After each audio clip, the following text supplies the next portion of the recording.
Good morning! Magigreet nga po ang iyong katabi, good morning. Good morning. Ready ka na bang mag-worship para kay Lord? Are you ready to worship God? Amen. Amen. Kaya inanyahan ko po kayong tumayo para magpuri sa ating Diyos.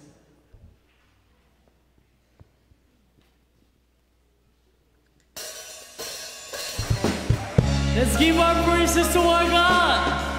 Church, let's worship God. Hallelujah. Because every praise belongs to God as we sing. Every praise is to our God. Every word of worship with one accord. Every praise, every praise, every praise, every praise is to our God. We sing hallelujah. Sing hallelujah to our God. Glory, hallelujah is to our God. Every praise, every praise, every praise, every praise is to our God. It's to our God. Come on, church, we sing every praise, every praise is to our God. Every word of worship with one accord. Every praise, every praise, every praise, it's to our God. It's to our God. We sing every praise, it's to our God. Every word of worship with one accord. Every praise, every praise, every praise, every praise, it's to our God. It's to our God. We sing hallelujah, sing hallelujah to our God. Glory, hallelujah, hallelujah. It's to our God. Every praise, every praise, every praise, it's to our God. It's to our God. Let's take it out one more time. Every praise, it's to our God. Every word of worship with one accord. Every praise, every praise, every praise, it's to our God. It's to our God. We sing hallelujah, sing hallelujah to our God. Glory, hallelujah, hallelujah. It's to our God. Every praise, every praise, every praise, it's to our God. It's to our God. We sing God, my Savior, God, my Savior, God, my healer, God, my deliverer. Yes, He is. Yes, He is. Yes, He is. We sing God, my Savior, God, my Savior. Yes, He's my healer. God, I know He's my deliverer. God, my deliverer. Yes, He is. Yes, He is. Yes, He is. Do you believe that your God is your Savior? My Savior. God, my healer. Yes, He's my deliverer. God, my deliverer. Yes, He is. Yes, He is. Yes, He is. Yes, He is. Yes, He is. Yes, He is. Yes, He is. Yes, He is. Yes, He is. Yes, He is. We sing every praise, it's to our God. Every word of worship with one accord. Every praise, every praise, every praise, every praise, every praise, every praise, every praise, every praise. All of our worship, every praise, every praise, every praise. When you see me dancing, every praise, every praise. When you see me shouting, every praise, every praise, every praise, every praise, every praise, every praise, every praise is to our God. It's to our God. Come on, church, lift your praises to our God, because He deserves all our every praise. Hallelujah.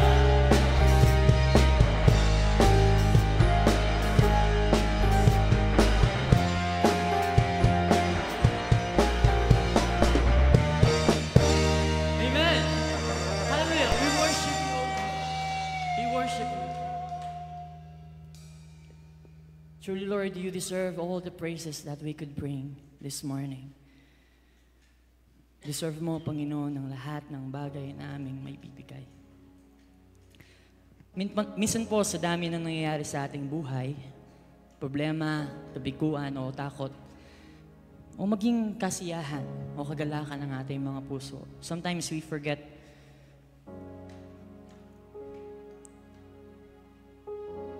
to stop and remember how God is a God in our lives. Sometimes we forget on how God can be a God in your life. But this morning, God is reminding us na ang Diyos lamang karapat-dapat sa ating papuri, sa ating pagsamba, at sa lahat ng kaluwalhatian.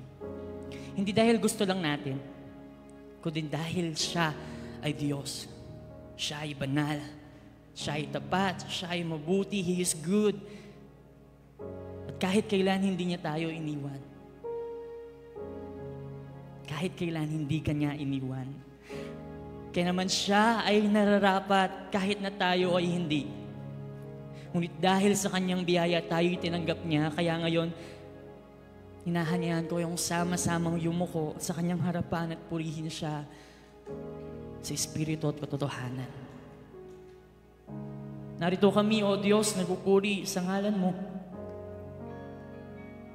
Lumuluhod sa harapan mo. Because we know that even though we are not deserving, you gave your life for us.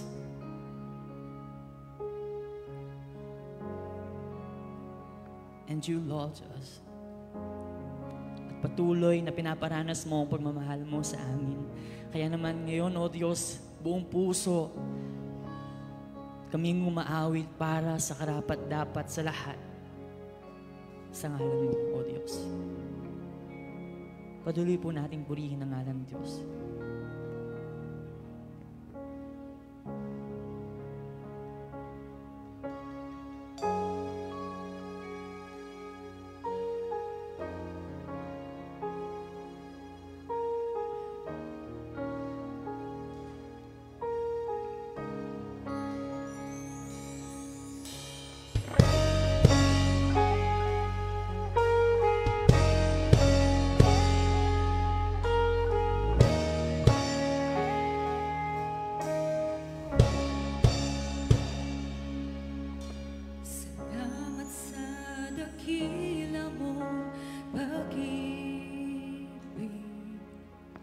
Salamat sa pagyakap mo, Ama.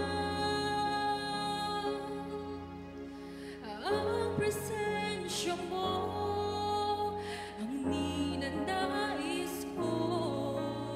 Ang puso ko ay para lang sa'yo. Tayo ngawit nararapat. Nararapat ka sa papuri, luwalhati at pagsamba. Jesus, ika'y dakilain, magpakailanman. Nararapat ka sa papuri, luwalhati at pagsamba. Itataas ang ngalan mo, Ama.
Maaari po ba na minsan panghuli,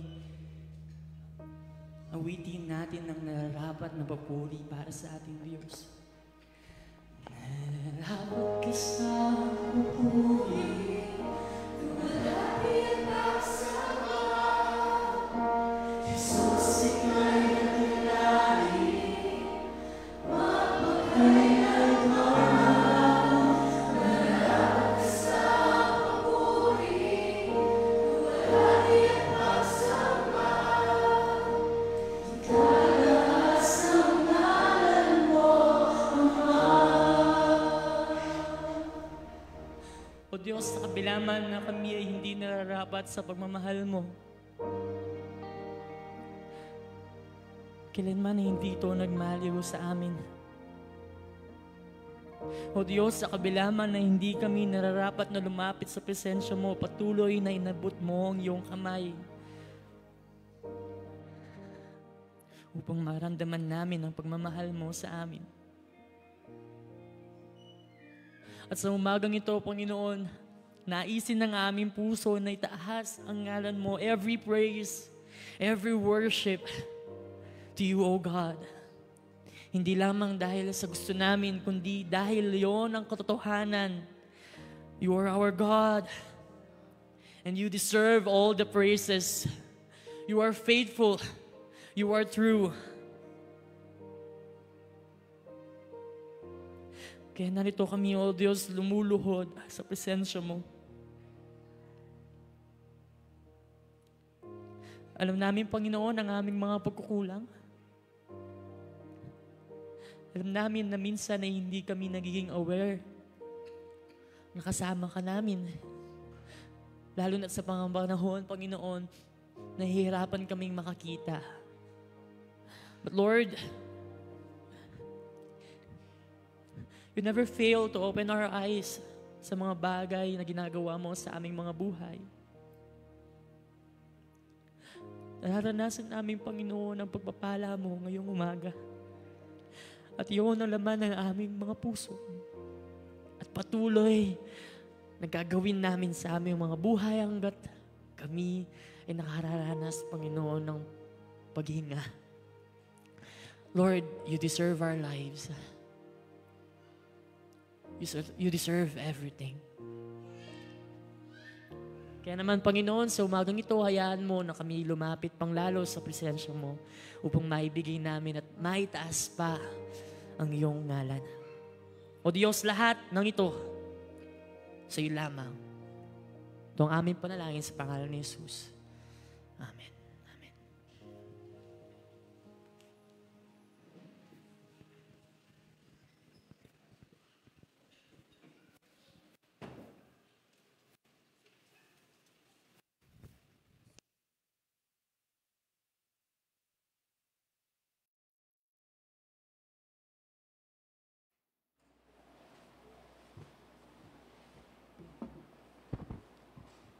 Okay, so good morning po. So during SI, I was doubting myself po since metong ko po ari maging care group leaders na ning district. So dinatang ko po king institute na sa pagkarog, sa pakpong pagdududa nung agyo ko po talagang gampanan nitang part na kingwa ko. Especially, it was my first time po na mag-lead without any worker na kayabe. So, during care group po, ito nga, pagdududa and puro po kutang nung agyo ko ba talaga. But thanks to God, agyo ang kaya pong lagpasan itang challenge na binyanak ako. During the institute, karing ko po realize nung maananoy ko po ba as a youth. And that's how I realized po na I may not be a leader right now, pero siguro didinan na akong challenge mga tining Lord para mas lalakas ko pa. So during downloading activities mi po, karing ko bagya-bagyang realize na Lord pala, binyanak ako ini kasi agyo ko. Minuli ko po kayong disciples, minta ko yung institute, ating kong karog and doubt, and binuli kong atin tiwala king sarili ko. And balo ko po na many batitaan Lord, uling balo ko po na more institute na papaglid na ako pa po. Itungupuin si Kristo higit sa lahat.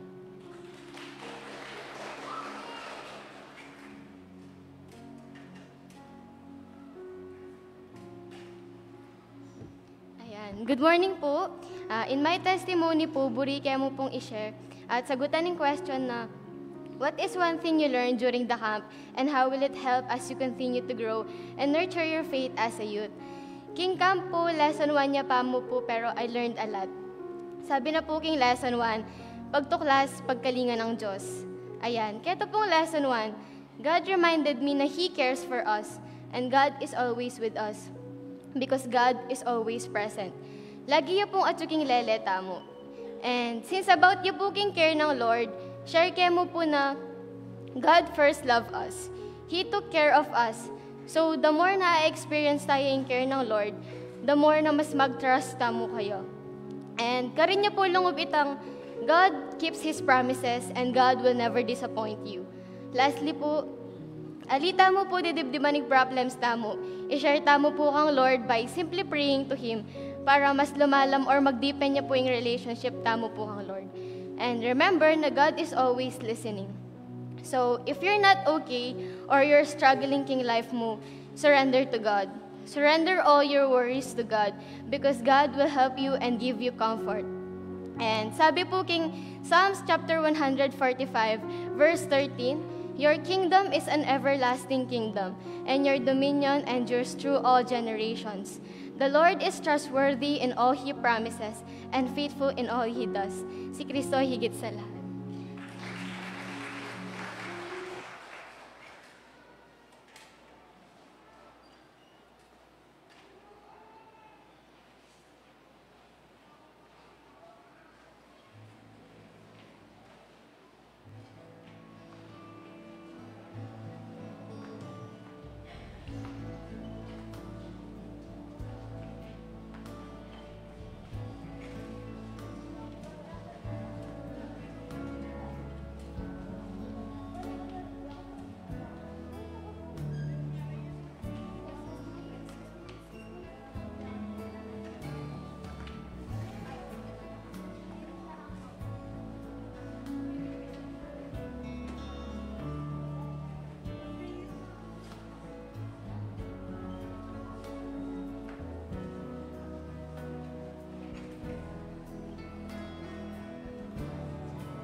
Paggabay at pagprotekta mo sa amin.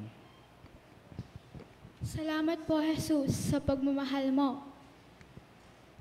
Thank you, Lord, for giving me strength in times when I am weak. Thank you po, Lord, sa new day and blessings. Thank you, Lord, sa mga blessings.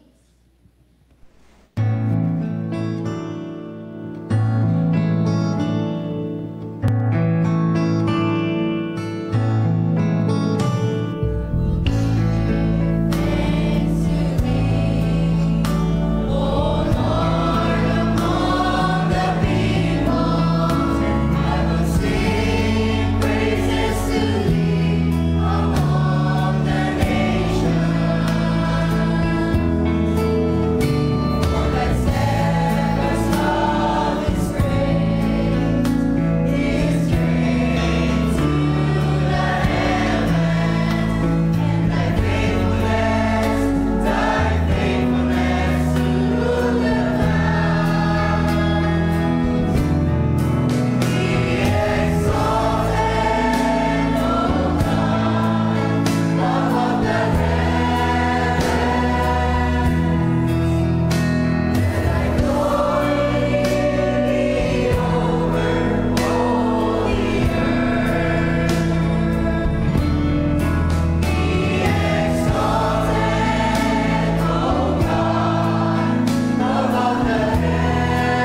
Manalangin tampo. Pupurihan ta kayo Ginoo at pasalamatan.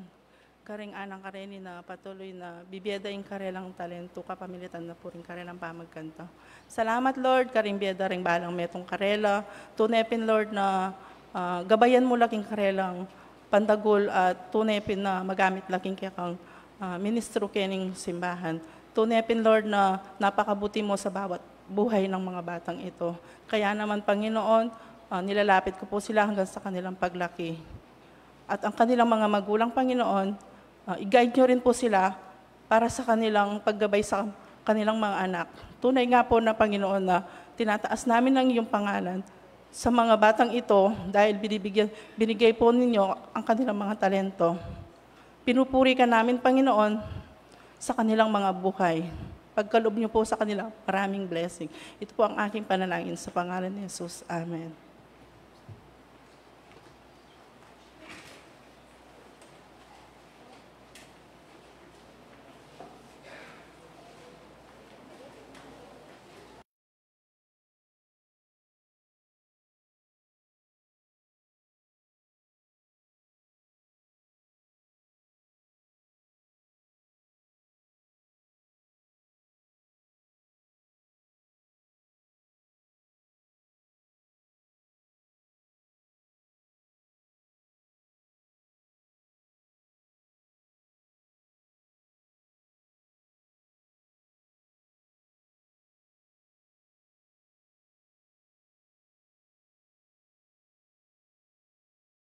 Good. And all the time, pwede po ba tayong tumayo sumandali mga kapatid? At pwede bang humanap ka ng 10 katao, bigyan mo ng high five, sabihin mo sa kanya, God is good. Okay, 10 katao ha? Yeah, God is good. God is good. Praise God. Sige, 10 katao. Ating ko pungutang kanyan, istong elapulo rin. Yan. Yes, praise the Lord. Kung nakasampu na po kayo, pwede na kayong umupo. Amen. Praise God. Yan. Tunay po na napakabuti ng Diyos. Hallelujah. At ngayon po natin mga kapatid, ngayon yung atin pong mga announcement and greetings. Na po. Alright. Asan na? Okay. Sa August 17, mga kapatid, meron po tayong Recognition Sunday.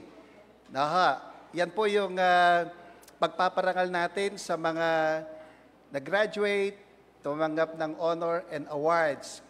Lamang po, mga kapatid, nakikiusap po tayo na ibigay ninyo yung inyong pangalan. Kanino ba ibibigay?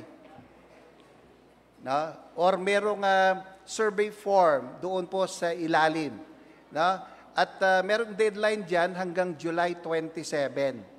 Yun. Kasi po, para ma-ready, para sa ganon, kung magbibigay tayo ng recognition, lahat mabigyan. Okay po ba? Yan. Ano pa lang ngayon? June 29, meron tayong halos 1 buwan. Siguro naman kaya na natin isulat yung pangalan nun, no po? Okay po ba, mga kapatid?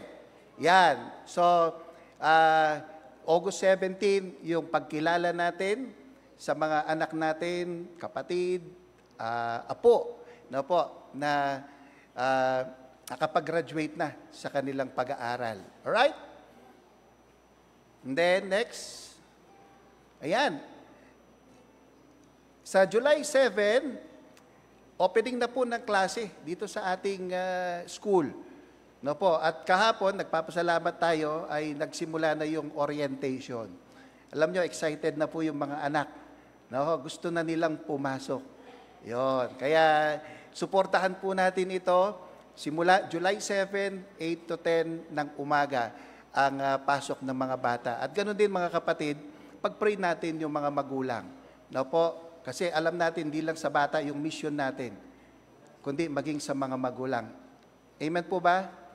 So, tulungan niyo po kami sa pamamagitan ng panalangin. Alright? Sa darating na July 13, kakaroon po tayo ng installation of officers, yung council, and at the same time, yung mga lay organization officers. This coming July 13 na po yan. Alright. Hindi ko na po babasahin yan mga kapatid. Pinapaalala lang po yung regular activities natin. No, po, nagpapatuloy na po yan. No? Siguro, magtanong na lang kayo dahil mula Martes hanggang Sabado may gawain po tayo. No? Kaya maganda po, daluhan natin ito upang sa ganon ay mapagpala tayong lahat. Yan. This coming July, our worship leader ay si Kuya Bong Paras. At ang Bible reader natin, ang kapatid na Beldrin Paras. Yan. First Sunday of July, so July, August, September yan, quarterly. Yung mga communion ushers natin.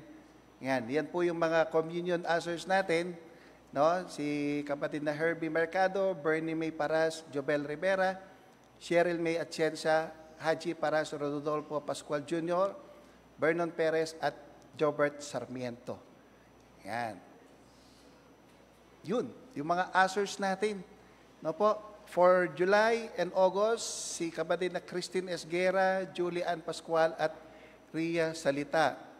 At yung mga ushers naman natin sa pagkakaloob, si Brother Nathaniel Paras at Eli Baluyot.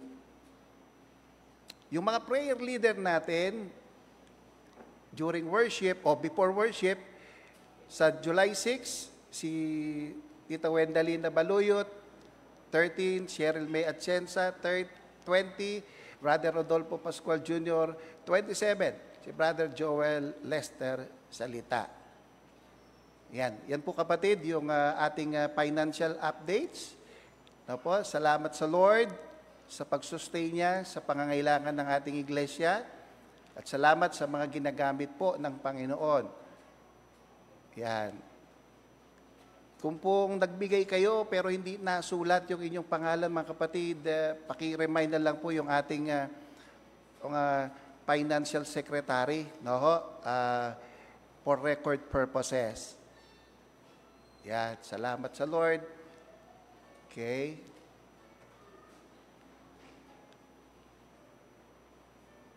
Yan.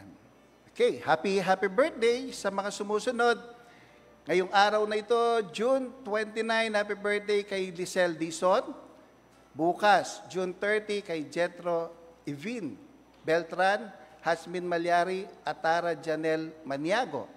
July 1, happy birthday kay Brother Giancarlo Calma. July 2, JP Gorospe, kay kapatid na Tricia Ibet Aison.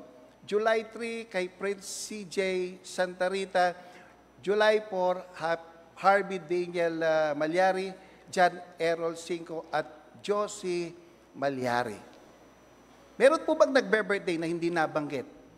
Meron po ba? Okay. Kung wala po mga kapatid, salamat po. Yan. Meron pa? Wala na? Okay, sige. Kantahan muna natin. Birthday to you. Happy birthday to you. Happy birthday, happy birthday, happy birthday to you. Maligayang bati, maligayang bati, maligayang, maligayang, maligayang bati.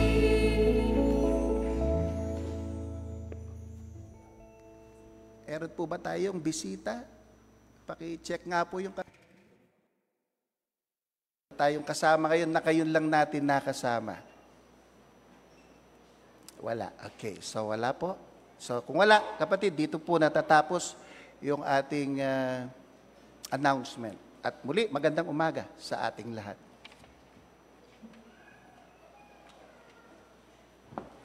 Talakad tamungan po para king pangabasa na ning banal na kasulatan. Na mayakit po king Zacharias chapter 4, verse 6.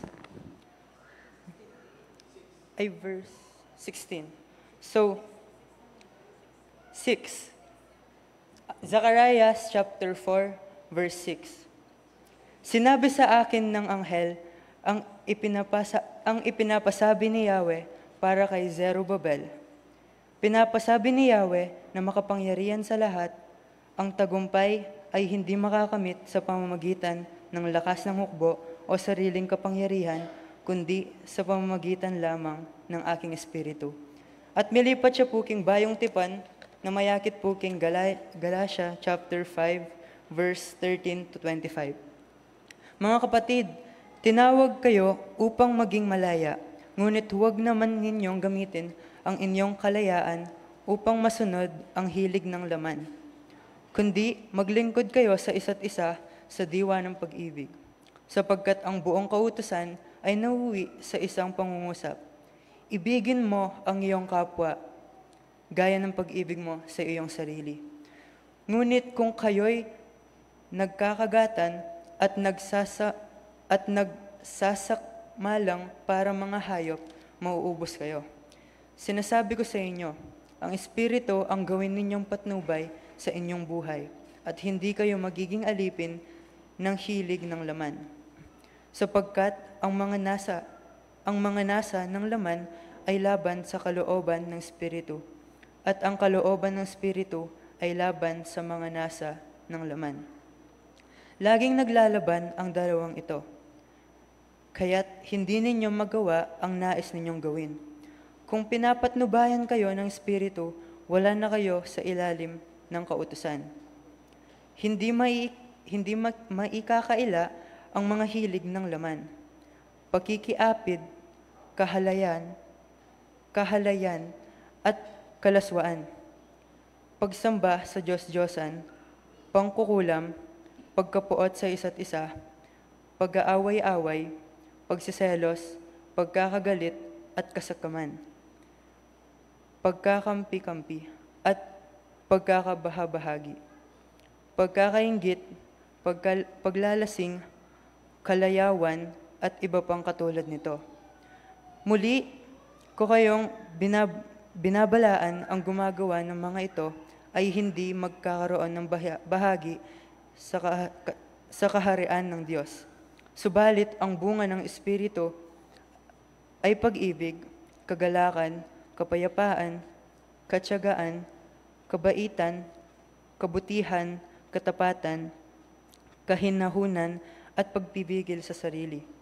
Walang batas laban sa mga ito. At pinatay na ng mga nakipag-isa kay Kristo Jesus ang kanilang makasariling pagkatao, pati na ang mga masasamang hilig nito. Kung ang Espiritu ang nagbibigay buhay sa atin, siya na rin ang paghariin natin sa ating buhay. May panuhan ng taong po ka rin amanong may basa.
sa iyo ang lahat ng nasa amin, kalakip at maging ang mga kaloob po nito, Panginoon.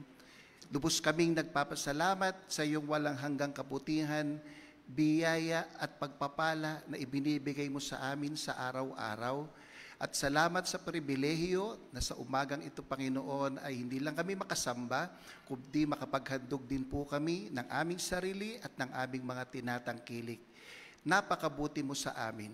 Hindi po kayo nagkulang kailanman. Kaya naman, Panginoon, kalakip ng galak ng pagkakaloob, tanggapin po ninyo ang mga kaloob ng inyong mga anak at ang dalangin namin, Panginoon, ay makita mo sa puso namin ang kami, Panginoon, ay walang ibang inaasahan kung hindi kayo. Kaya naman, sa tawag ng pagkakaloob, nangingibabaw sa amin ang sinabi mong magbigay kami at kami bibigyan, humanap kami at kami makakasumpong, at kumatok kami ang pinto'y pagbubuksan sa amin. Maraming salamat, Panginoon. Ito po ang aming dalangin sa pangalan ng iyong anak na si Jesus. Amen. Amen.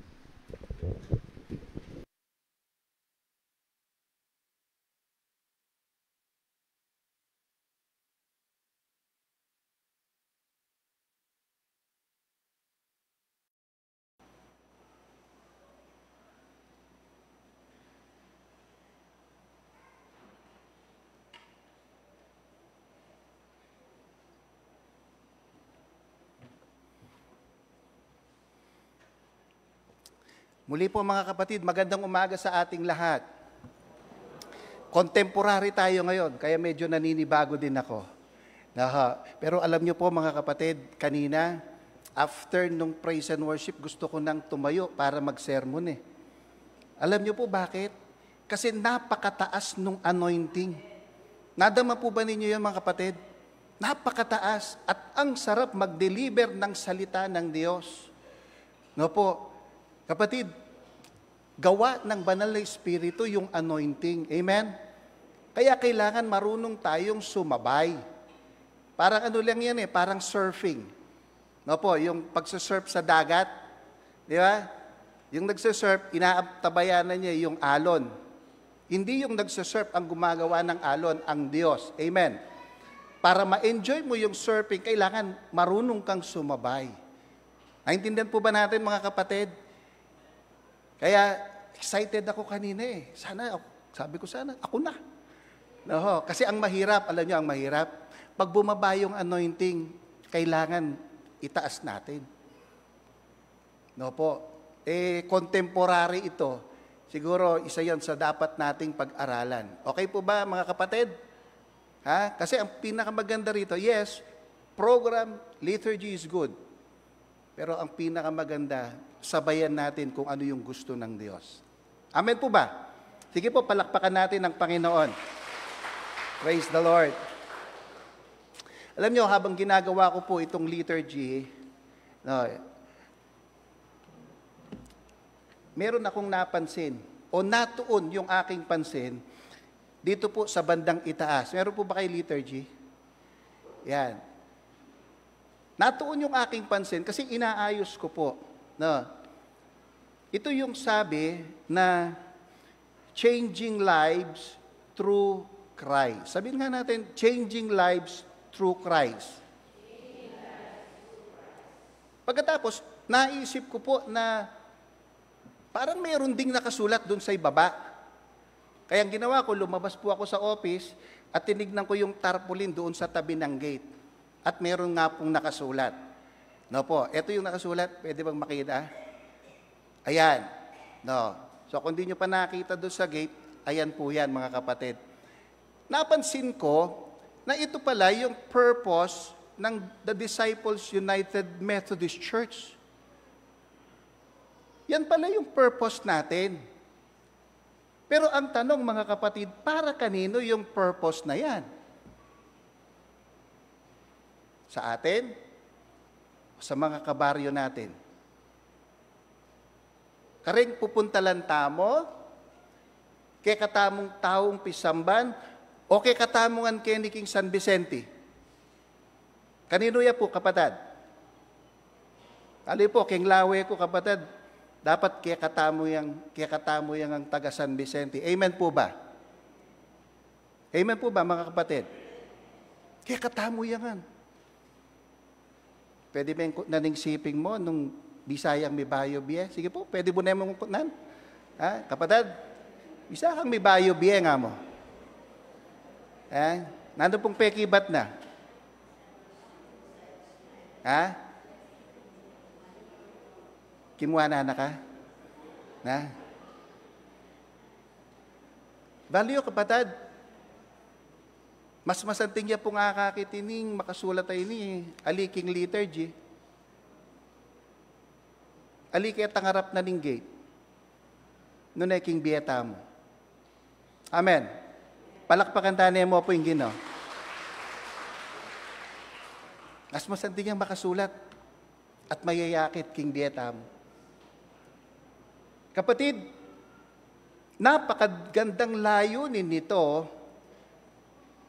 kung siyang nais marating ng ating iglesia. Napakagandang layunin nito kung siyang nais ninyong mangyari sa inyong pamilya.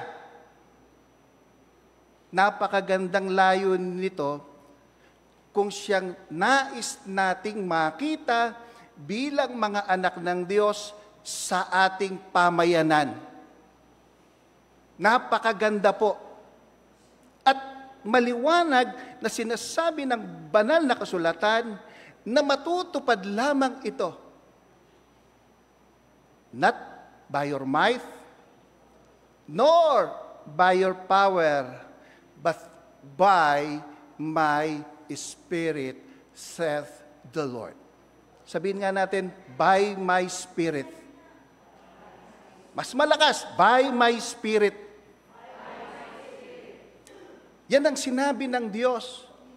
Not your might, nor your power, but by my Spirit. Alam niyo mga kapatid, hindi naman po hiningi ni Zorobabel na ibigay sa kanya ang Holy Spirit. Kusa po itong ibinigay ng Diyos sa kanya. Inaniman ninyawad. Binyinin kusa ng Diyos kang Haring Zorobabel. Kapatid, si Zorobabel po ay isang gobernador ng Judea at siya po ay apo ni Haring David. So, yun po yung kalagayan niya nung panahong yun. Mataas yung kanyang tungkulin. Kaya kung titignan natin, napakaganda ng posisyon ni Zorobabel sa gobyerno. At kaya niyang ipagawa ang Temple of Jerusalem sa sarili niyang kakayahan. Subalit, in-empower siya ng Diyos dahil siya ang gagamitin ng Diyos sa pagpapagawa ng Temple of Jerusalem. In-empower siya ng Diyos. Makinig ka, kapatid. Alam mo, kapag may tungkulin o misyong ibibigay sa iyo ang Diyos, asahan mo may gagawing empowering sa iyo ang Panginoon. Can I hear an amen? Kung may ibibigay o kapag may tungkuling ibinigay sa iyo ang Diyos, asahan mo, abangan mo, i-empower ka ng Diyos. Bakit? Sapagkat ganyan po ang Diyos. Ine-empower niya yung sino mang tinatawag niya para magawa nila ng maayos yung ipinagagawa niya sa kanila. Alam nyo, sa banal na kasulatan, napakarami pong in-empower ang Diyos. At alam nyo kung sino yung unang taong in-empower ng Lord? Hindi po hari, at lalong hindi propeta. Ang unang in-empower ng Lord, mga kapatid, ay isang craftsman. Sabihin nga po natin, craftsman. Yung mga nanlililok, na ano kayong kapambangan ng nanlililok? Ito ang gagawang bangko. Okay yan. O kaya, dahil malawak yung ibig sabihin ng craftsman, sila din yung panday nung time na yon. No, in our time, they are the skilled workers. Imagine, isang craftsman ang unang pinuspos ng Diyos. Hindi hari, Hindi propeta? Ang tanong, bakit? Alam niyo kung sino po yung aking binabanggit. Ang pangalan niya ay si Bezalel. Si Bezalel. Ang sabi doon sa Exodus 31 verse 3, sabi niya, pinuspos ko siya ng Espiritu ng Diyos at ngayoy dalubhasa sa lahat ng masining na gawain. Mahusay siyang magdisenyo at kayang-kayang iukit ito maging sa ginto. Ano pong nangyari mga kapatid nung pinuspos si Bezalel ng Espiritu ng Diyos? Ang sabi dito, naging mahusay siyang manlililok, naging dalubhasa. Ay kapatid, pakinig ka. Kung gusto mo pang humusay, hilingin mo yung kapuspusan ng banal na Espiritu.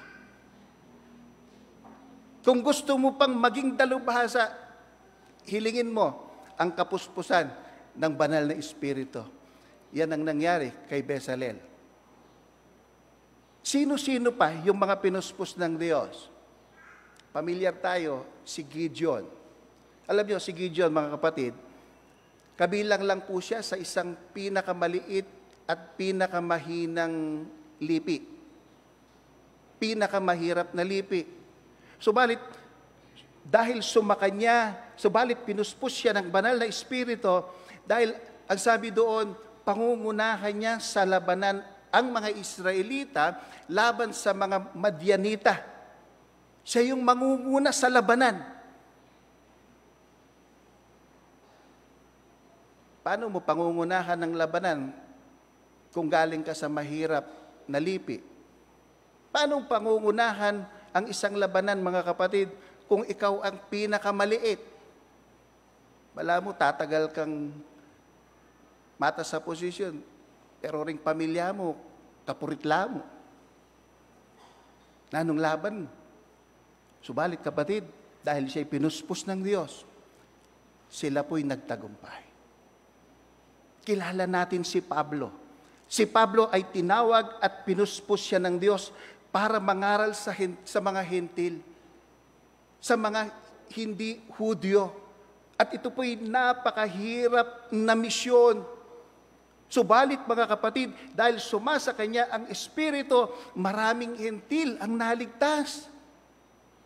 At hindi lang maraming hentil ang naligtas, nakapagpatatag pa siya ng mga simbahan sa iba't ibang bahagi ng Asia Minor. Imagine that.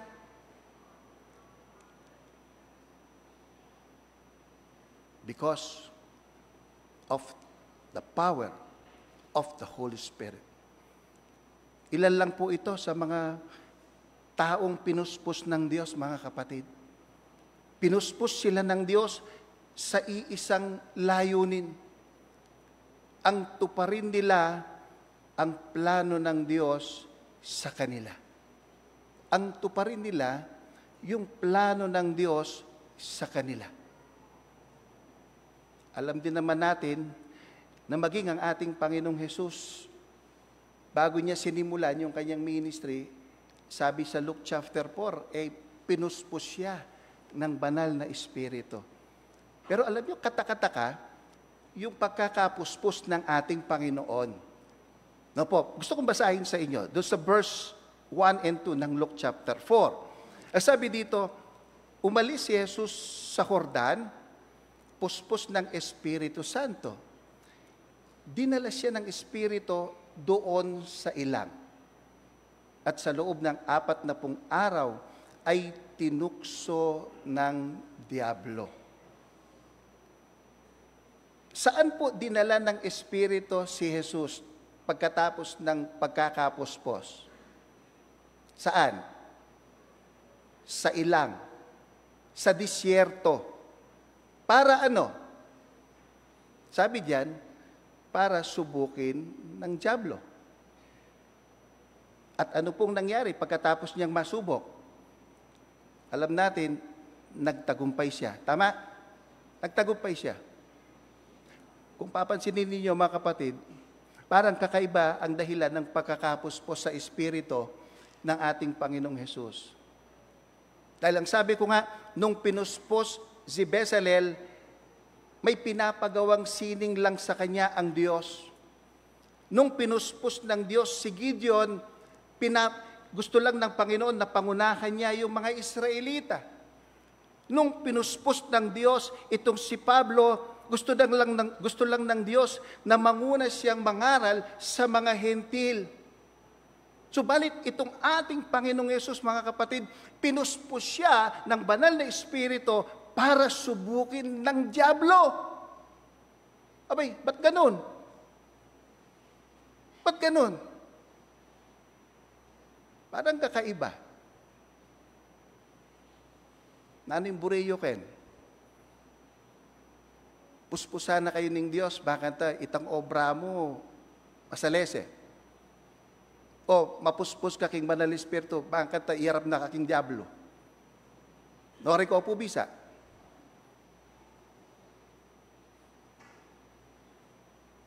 Alam niyo kapatid, wala naman pong pagkakaiba yung dahilan ng pagkakapuspos ng ating Panginoong Hesukristo. Sapagkat pag pinagpatuloy natin yung Luke chapter 4, mababasa mo in verse 12, di ko na sinama dyan, no po, na pinakita din yung layunin ng Diyos dyan kung bakit doon muna pinadaan ng Lord ang ating Panginoong Jesus. Subalit dito sa binasa natin in verse 1 and 2, makikita lang natin dito mga kapatid na in-emphasize lang po dito na kahit anong misyon ang gagawin natin, tiyak na may temptation tayong kakaharapin. Hello? Kahit anong ipagawa ng Diyos, may hahadlang sa atin. Dahil tandaan natin mga kapatid, kailanman hindi po mawawala ang dyablo sa eksena. O nung king pisamban, ababasa tamo king Biblia, ating makalob, ang marokay espiritu. O po lalawin isipin nyo, aliway nga manuman ko. Pero atin king Biblia, o tatsuya ka rin. Wari, banaling simbahan. Kasi kapatid, kahit saan ka tumingin, hindi mawawala ang dyablo sa eksena. Kaya alam nyo, church, kung hindi tayo magiging aware na may mga demonyong humahadlang, na may mga demonyong pumipigil sa paglago ng gawain, at gawa lang po tayo ng gawa, kapatid, baka matulad tayo sa marami na tinamlay na sa pagmimisyon. Baka matulad tayo sa marami na tinamad ng maglingkod at tuluyan ng lumayo sa Panginoon. Ating kasing makanyan, gawa lang gawa. Pero era balo, ot karakal mi naghewa, ot balami kay susulong. Ot karakal mi na inisip, aparalan, o ba't bala mo, yan naman ng biyeda, o tilang mi babayo. Yan naning malyari, nakubisa. Aliwan naman. Hello? Church, changing lives is a difficult mission. Changing lives is a difficult mission. And we need the Holy Spirit to do this. Dahil kung wala po siya, kapatid, kung hindi natin siya i-involve, baka po ang i-produce po natin ay mga carnal Christians. Sabihin nga natin, carnal Christians. Ano po ba yung mga carnal Christians? Ang ganda nung nakita kong picture, comparison between the fruit of the Holy Spirit and the works of the flesh. Ayan. Sa harap ko, ito yung fruit of the Holy Spirit. Sa kaliwa, works of the flesh. No po. Kung mapapansin ninyo, mga kapatid, yung puno, doon sa fruit of the Holy Spirit, madahon. Siguro kung may kulay yan, baka sabihin natin, sariwang-sariwa yung mga dahon. Samantalang yung sa hanay ng works of the flesh, aray, walang dahon. At hindi lang walang dahon, tuyong-tuyo. Kapatid, naniniwala ba kayo na maraming mga Kristiyano ngayon ang tuyong-tuyo na?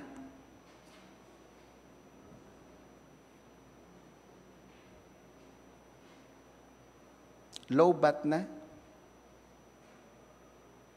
Wala ng power?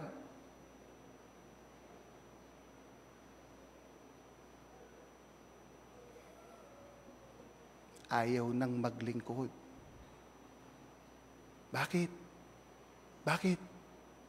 Kasi church, disconnected sila sa source of power. Disconnected na sila sa source of power.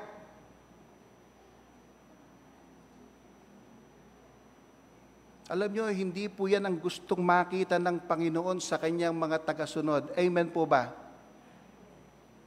Hindi yan ang gustong makita ng Diyos sa mga mananampalataya.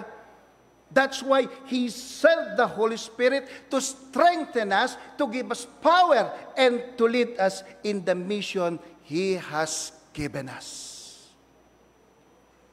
Dahil hindi tayo magtatagumpay kung wala po ang banal na Espiritu. Pero kapag nandyan ang banal na Espiritu, mga kapatid, alam natin na yung pinagagawa ng Panginoon sa atin, matatapos natin. Dahil yan ang karanasan ni Pablo nung ma-empower siya, palagay ang kanyang loob at sinabi niya ang ganito, I am confident of this, that he who began a good work in me will carry it on to completion until the day of Christ Jesus. Tiwala ako na anumang pinasimulan ng Diyos sa akin, matatapos ko ito hanggang sa pagdating ng Panginoon. Sa ibang salin, ang sabi niya, I am sure of this. I am certain. Nakatitiyak ako na ang mabuting gawa na pinasimulan ng Diyos ay Kanyang lulubusin. Ibig sabihin, mga kapatid, tiyak na matatapos ang pinagagawa sa iyo ng Panginoon. Hallelujah, praise the Lord. Bigyan nga po natin ng malakas na pagkalakpak ang ating Panginoon.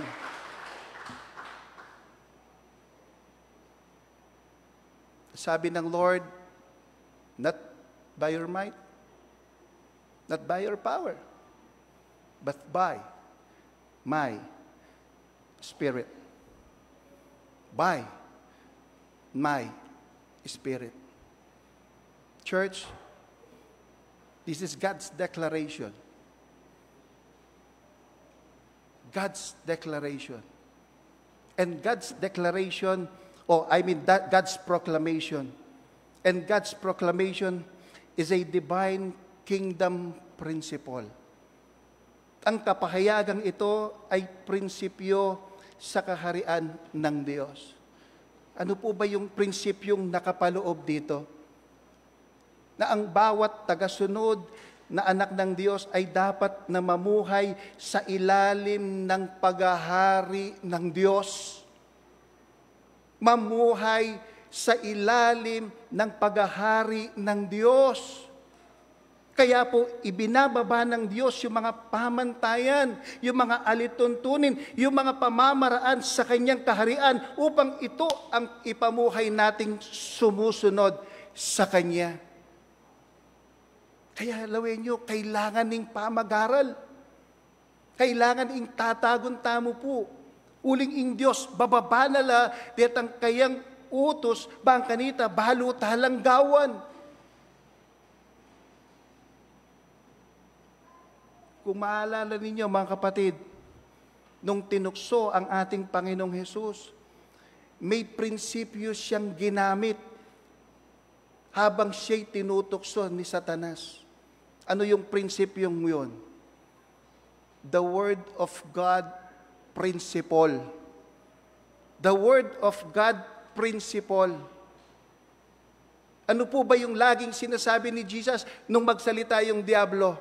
Diba sabi niya, it is written, It is written, nasusulat. Hello? Hindi niya sinabing, ang opinion ko dyan, ganyan. Ang damdamin ko dyan, ganyan. No! Ginamit niya yung salita ng Diyos. Salita ng Diyos, kapatid, ang kanyang naging panuntunan. Kaya ayon, nilayasan po siya ni Satanas. Mga kapatid, napakadelikado po kapag hindi natin alam yung salita ng Diyos. Bakit kanyo? Kasi nung i-cross-examine ng Ahas si Eva, abay hindi naman siya nakasagot ng tama. Kaya ayun, natukso. Natalo. Nandiyan pa ba tayo? Hello? Alam nyo, i-cross-examine tayo ng Diablo. At ang Diablo, kapatid, alam niya ang Word of God. At kaya niyang igupo, lalong-lalo na yung mga hindi nagbabasa ng Manual of Life. The Bible is the Manual of Life.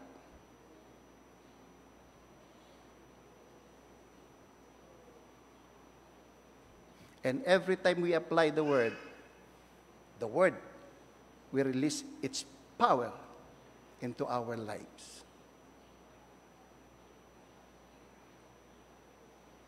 Eko po,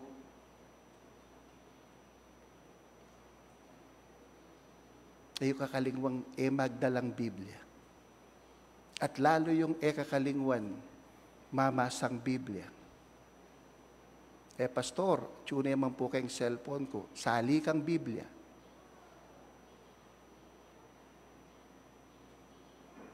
Huling nung Biblia, yung babasa mo, alang istorbo. Amen.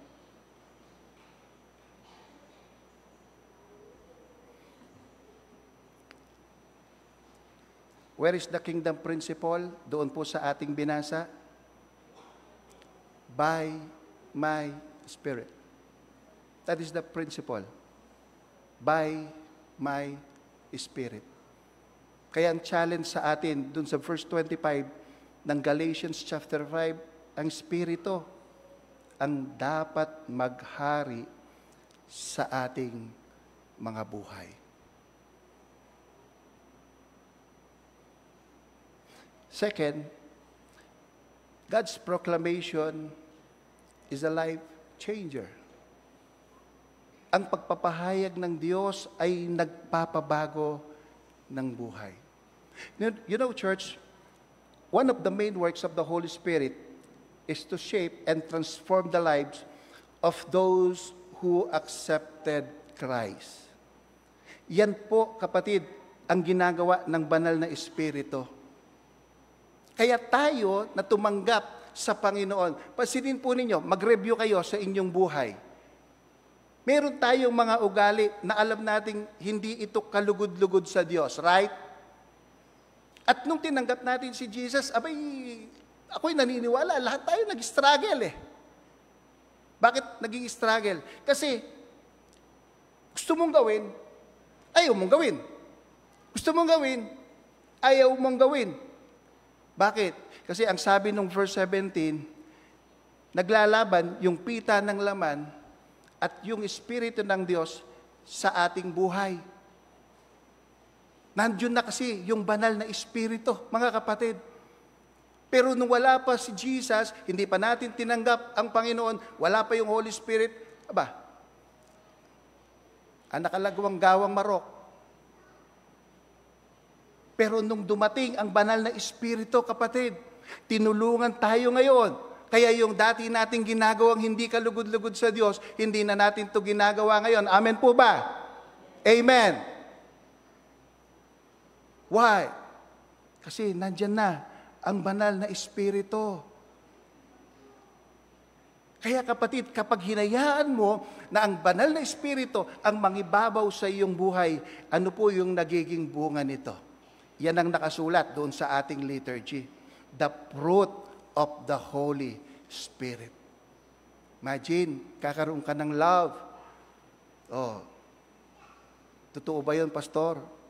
Tapos na yung edad ko sa kalendaryo, wala pa akong kalablab. Hindi yun ang ibig ko sabihin, kapatid. Oh, meron kang peace, meron kang joy, Meron kang self-control.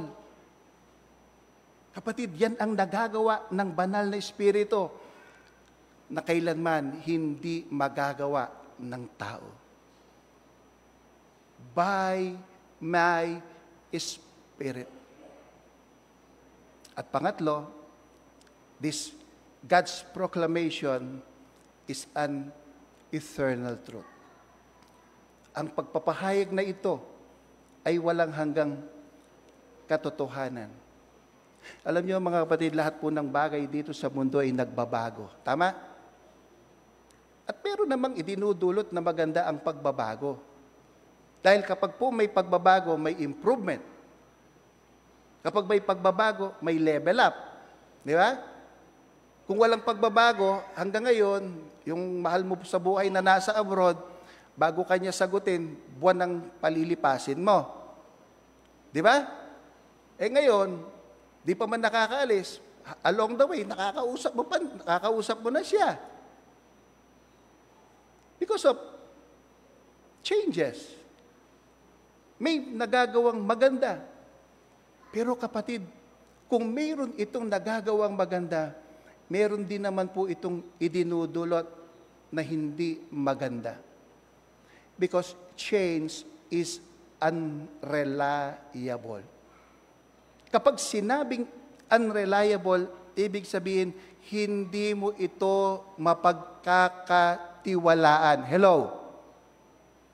May mga pagbabago, kapatid, sa paligid natin na hindi natin mapagkakatiwalaan. At ano-ano po yun?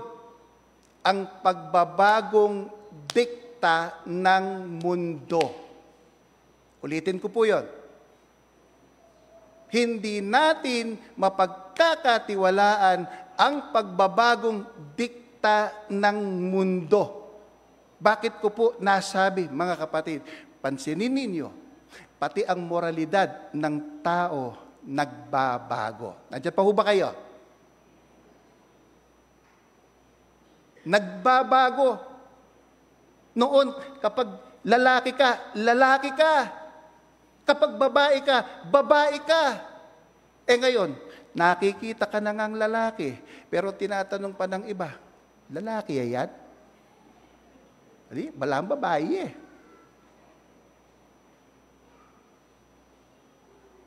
Dikta ng mundo. Dikta ng mundo. Bunga yan ng pagbabago. Alam nila na babae sila, pero ang pakiramdam nila, lalaki sila, and vice versa. Ito yung sinasabi nilang, I am a woman trapped in a man's body, or vice versa. Nararamdaman nila na iba sila sa katotohanan. Bakit ganon? Dikta ng mundo. Dikta ng mundo. Church, there is always a change. At hindi lang po tao ang nagbabago, kundi maging ang panahon ay nagbabago. Kaya kapag nagtiwala ka ng lubos sa tao at umikot ang buhay mo sa tao, hindi po malayong mabibigo ka dahil ang lahat ay nagbabago.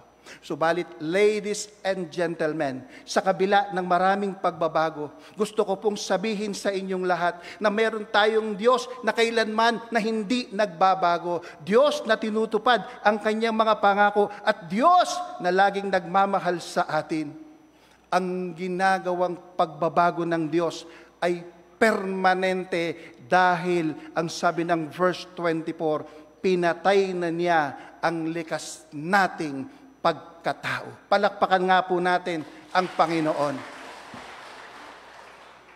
God's proclamation is eternal. Hindi nagbabago ang Diyos. Kung anong sinabi ng Diyos, magaganap. Kung anong sinabi sa iyo ng Lord, yun yun. Kung lalaki ka, lalaki ka. Kung babae ka, babae ka. Because the Word of God is eternal. Church, hindi aksidenteng life-changing lives through Christ ang purpose po ng the Disciples United Methodist Church. I believe galing ito sa Diyos. I believe galing ito sa puso ng Diyos.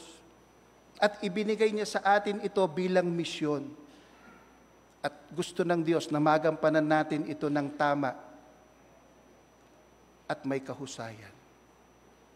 Subalit hindi po madali ang misyong ito. Hindi biro-biro ang misyong ito, mga kapatid. Subalit tandaan natin at panghawakan natin ang sinabi ng banal na kasulatan, ang sinabi mismo ng Diyos in Isaiah chapter 55 verse 11, and it says, "So is my word that goes out from my mouth. It will not return to me empty, but will accomplish what I desire and achieve the purpose for which I sent." Ang sabi ng Panginoon, ang mga salita na lumabas sa aking bibig ay hindi babalik sa akin na walang kapalit. Tutuparin nito ang aking balak at gagawin nito ang aking ninanais. Kung ang changing lives ay purpose ng Lord sa atin, tutuparin yan ng Diyos sa iglesyang ito. Dahil ang sabi, hindi babalik sa akin ang aking salita na walang kapalit. Matutupad at matutupad kapag sinabi ng Panginoon. Mga kapatid, anything in this world are unreliable. At hindi lang po unreliable, inevitable pa.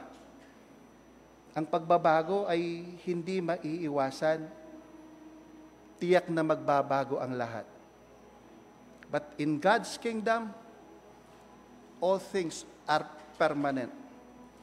All things are eternal. Walang pagbabago. Because God said it.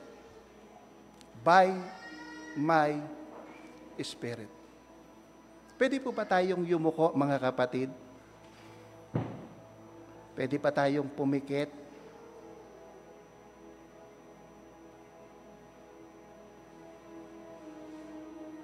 Napakaganda po ng layuning binigay sa atin ng Lord. Changing lives through Christ.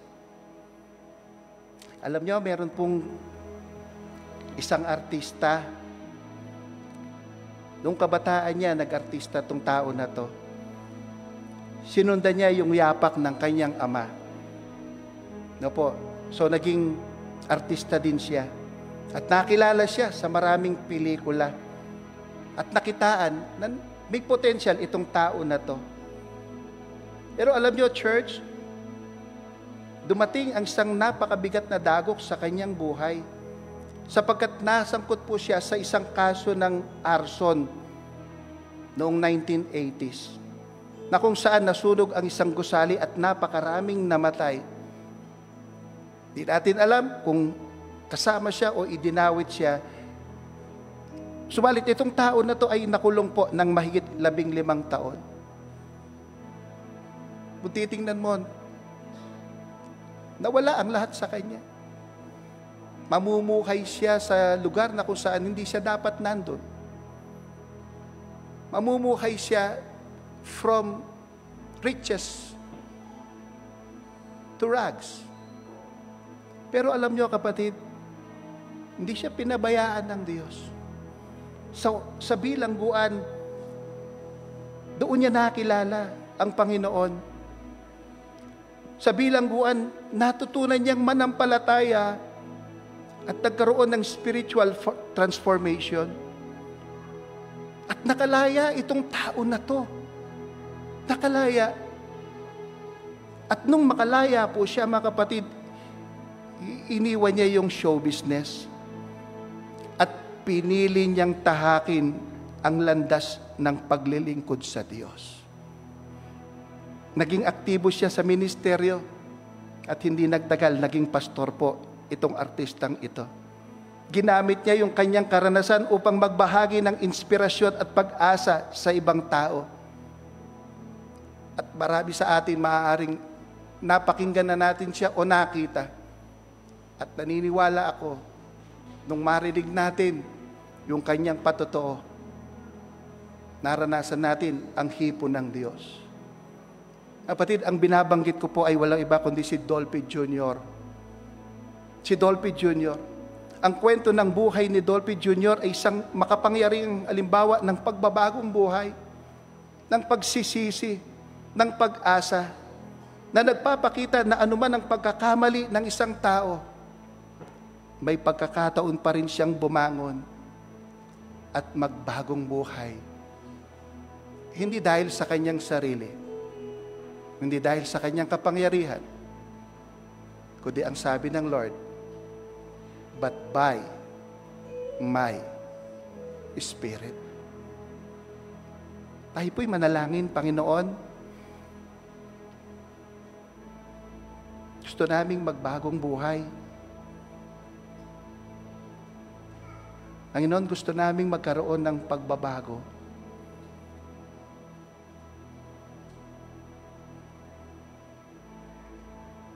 Pero marami po sa amin ang nag-i-struggle.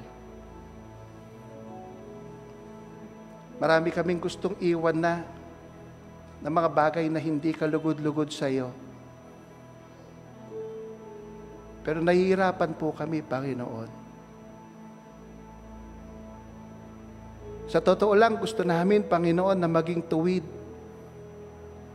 Kung maaari lang, Lord, di na kami mawalay sa iyo.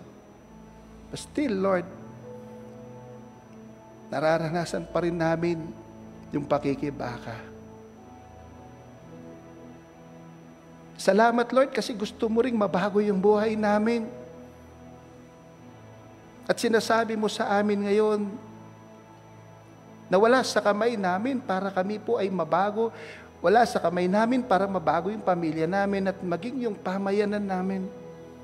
Ang sinasabi mo sa amin ngayon, Lord, kayo ang makakagawa ng pagbabago sa aming buhay. Panginoon, nakayuko po kaming lahat, nananalangin kami ngayon. Dumalapit po kami sa iyo, Lord.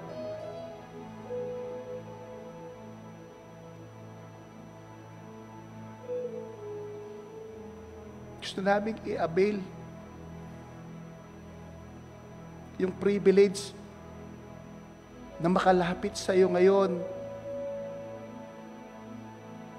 Sa pagnanasa, Panginoon, ito na yung kalutasan upang mabago yung buhay namin. Mabago yung buhay ng pamilya namin. Na kaming lahat, Panginoon, ay sama-sama nang naglilingkod. Sama-sama nang lumalakad sa iyong kalooban. At gamitin mo na rin kami sa amin pong pamayanan, na hindi lamang ang pagbabagong buhay ay nakapaikot sa amin, kundi maging sa mga kababayan namin, sa mga kabaryo po namin dito sa San Vicente. Lord, nais naming matupad itong layunin na to sa inyong iglesia. Kaya po kami, Panginoon, ngayon ay nagsusumamo, lumalapit. Pero nananangan kami sa iyong kapangyarihan, sa banal na Espiritu. Come, Holy Spirit. Meet us, Holy Spirit. We need you. I need you. This church needs you, Holy Spirit. Itong barangay na to, kailangan po kayo. Dahil kayo ang katugunan sa pagbabagong buhay. Panginoon, katagpuin niyo po kami ngayon. Alam namin, kasama namin kayo. Alam namin, Lord, nandirito po kayo.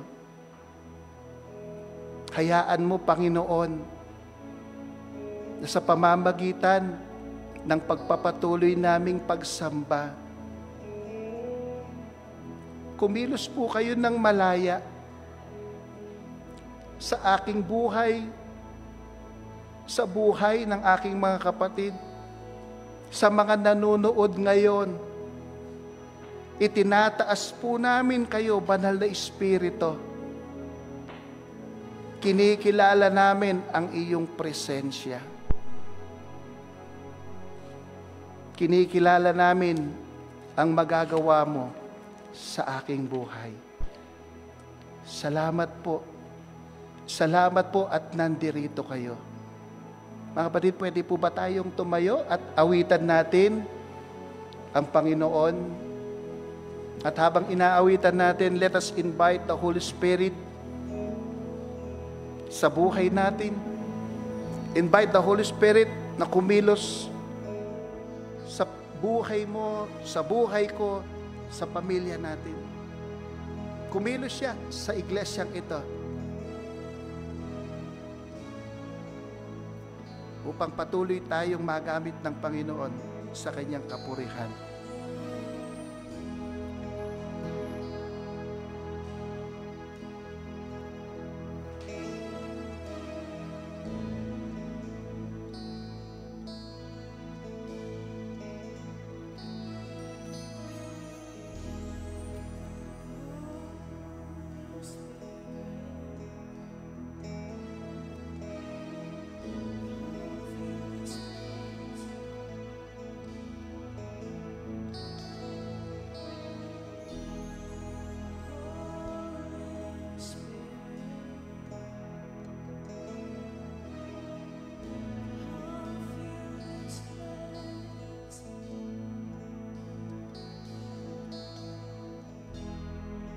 There's nothing worth more that will ever come close. Nothing can compare. You're our living hope. By your presence, Lord,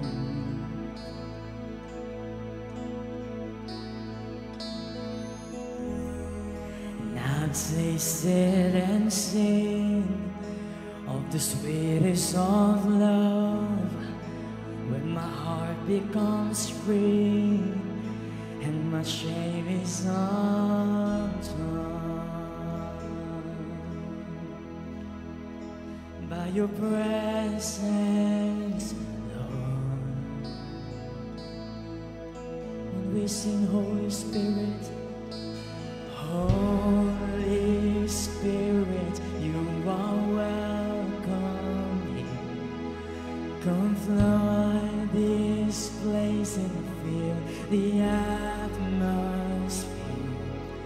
Your glory, God, is what our hearts long for, to be overcome by your presence, Lord.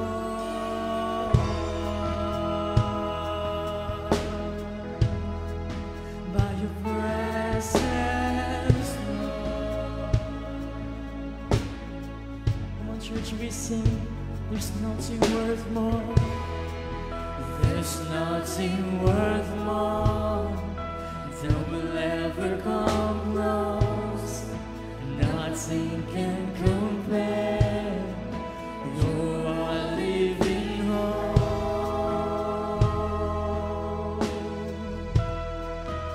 Your presence,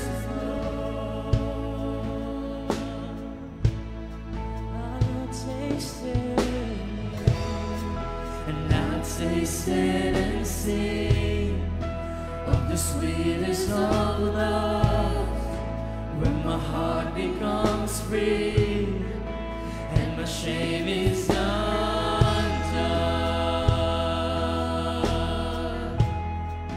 By your presence, Lord. Come on, we lift our voices, Lord.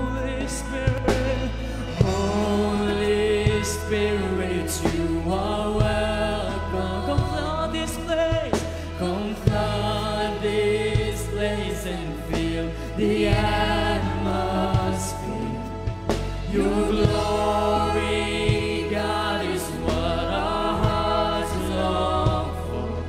To be overcome by your presence, Lord. Holy Spirit, you are welcome here. Come flood this place and fill the atmosphere. Your glory, God, is what our hearts long for. To be overcome by your presence. Holy Spirit, you are welcome here. Come flood this place, fill the atmosphere. Your glory, God, is what our hearts long for. To be overcome by your presence, Lord.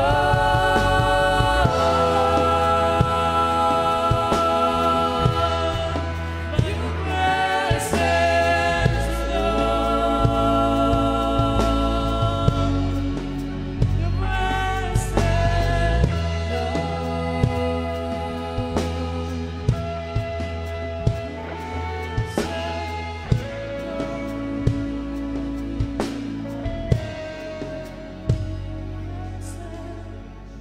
Let us become more aware of your presence. Let us experience the glory of your goodness. Let us become more aware of your presence. Let us experience the glory of your goodness. Let us become more aware of your presence. Let us experience the glory of your goodness. Let us become more aware of your presence.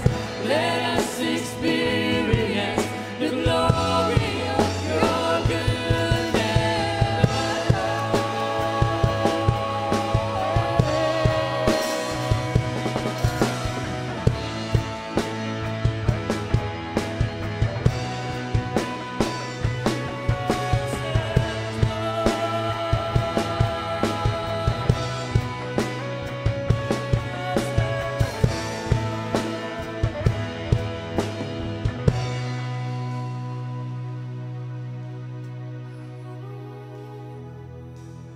You are welcome here. Come flood this place and fill the atmosphere. Your glory, God, is what our hearts long for. To be overcome by your presence, Lord.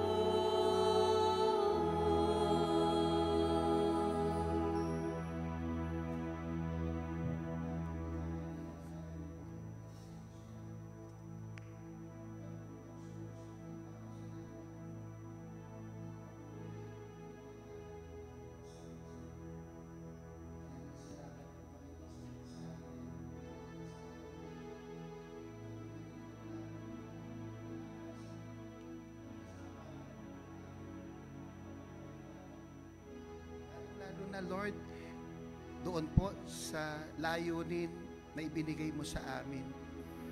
Alam mo kung paano kami humaharap sa iba't ibang matitinding problema, matitinding labanan. Pero salamat Lord kasi ginagabayan mo kami, tinutulungan mo kami, at ngayon pa lang Lord, kiniklaim na namin ang katagumpayan sapagkat kasama ka namin. Kaya patuloy namin Lord na itinataas ang inyong pangalan.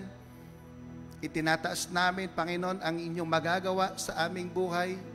Yes, it's not by our might, nor by our power, but only, Lord, by your Spirit.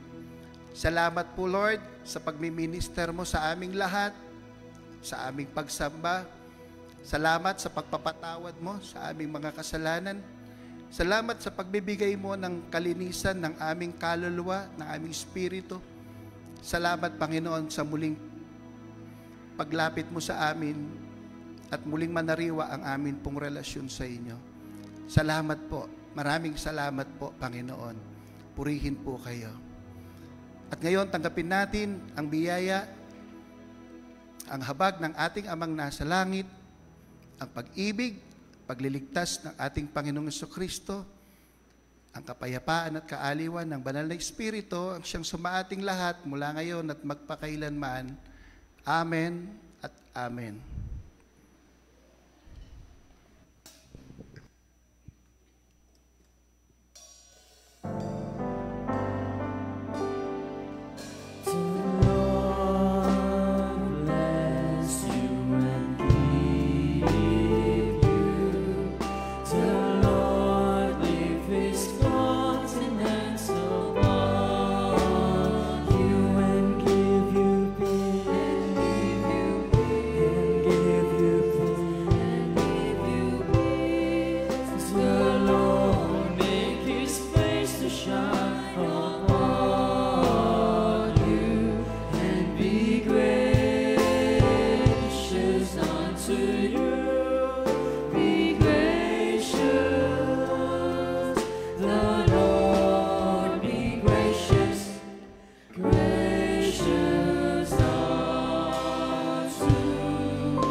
Malakas na palakpak ang Panginoon.